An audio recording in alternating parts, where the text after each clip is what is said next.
That's a good apple.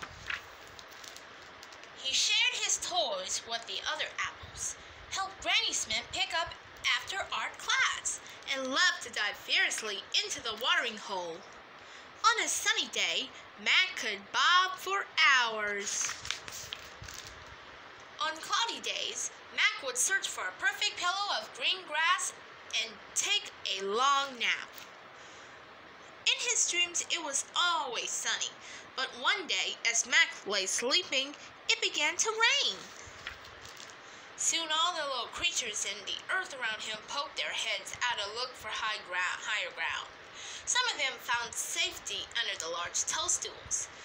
Others crawled onto stones and pebbles, but one small worm had another idea. When Mac woke up, he was covered in raindrops, and he wasn't alone.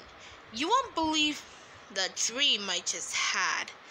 A funny little worm was tickling me right here.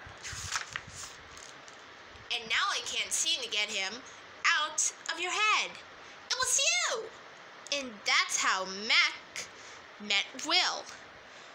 Will showed Mac how to fly a kite, fly himself, and play in the dirt. He loved making a mess.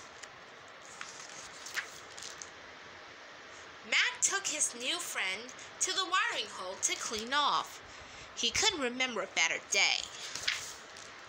Until he took Will to the orchids. Look at Mac! He's got worms! Mac's a rotten apple. I'm not rotten, I'm quite sweet, actually. So they left. Will cheered Mac up by reading aloud for some of his favorite novels. He was a bit of the bookworm. Mac liked the adventure stories best.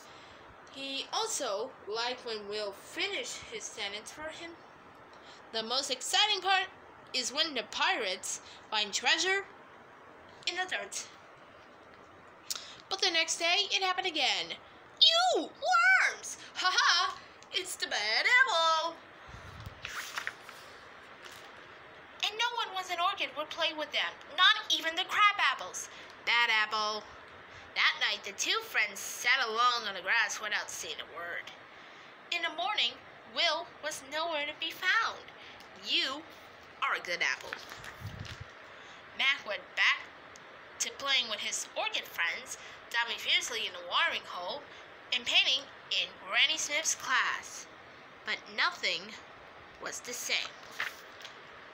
There was a hole in Mac. It could fit. Not a big hole, just a teeny tiny little, a small hole just big enough to fit. And nobody finished his sentences.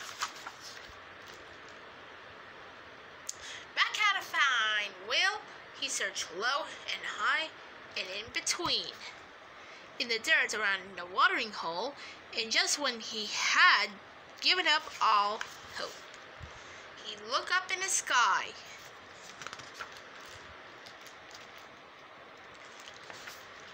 Mac knew he'd rather be a bad apple with Will than a sad apple without him. I was hoping I could help me turn the pages.